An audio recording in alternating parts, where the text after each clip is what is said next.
Sumber daya alam adalah semua bahan yang ditemukan manusia dalam alam yang dapat dipakai untuk kepentingan hidupnya. Potensi sumber daya alam dapat dilihat dalam beragam bentuk. Air, tanah, udara, batuan, hutan, bahan tambang, dan lain-lain merupakan bentuk-bentuk sumber daya alam. Potensi sumber daya hutan. Hutan Indonesia memiliki potensi yang sangat besar, yaitu mencapai 99,6 juta hektar atau 52,3% dari luas wilayah Indonesia. Luas hutan yang besar tersebut saat ini masih dapat dijumpai di Papua, Kalimantan, Sulawesi, dan Sumatera. Sedangkan di Jawa, luas hutan telah mengalami banyak penurunan karena terjadi alih fungsi untuk pertanian dan permukiman penduduk.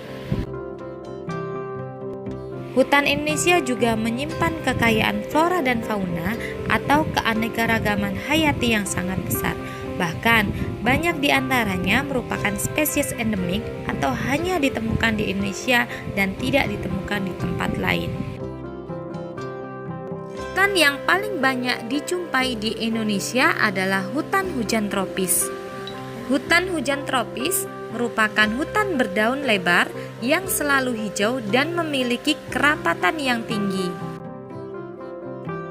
Manfaat hutan antara lain: 1. Sebagai penghasil kayu atau buah-buahan.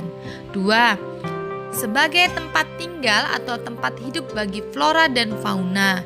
3. Hutan dapat menyimpan air hujan dan kemudian mengalirkannya ke sungai atau danau sehingga pada musim kemarau tidak mengalami kekeringan.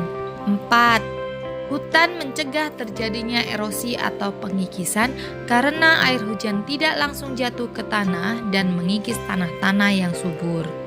Dan terakhir, hutan sebagai paru-paru dunia karena hutan menghasilkan oksigen dan menyerap karbon dioksida sehingga suhu bumi terkendali.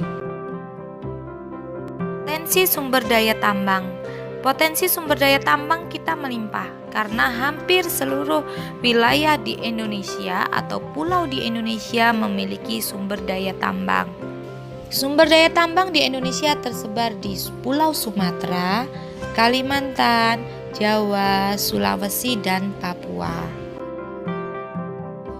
Sumber daya tambang yang terdapat di Indonesia antara lain: 1. Minyak bumi dan gas. Minyak bumi dan gas merupakan sumber energi utama yang banyak dipakai untuk industri, transportasi, dan rumah tangga. Sedangkan daerah yang merupakan penghasil minyak bumi di Indonesia di Pulau Sumatera adalah Aceh, Riau, dan Sumatera Selatan. Sedangkan di Pulau Jawa ada di Jawa Barat, Jawa Timur, dan Jawa Tengah. Di Pulau Kalimantan terdapat di Provinsi Kalimantan Timur dan Kalimantan Selatan. Dan di Maluku di Pulau Seram dan Tenggara. Sedangkan di Pulau Papua ada di Klamono, Sorong, dan Babuk.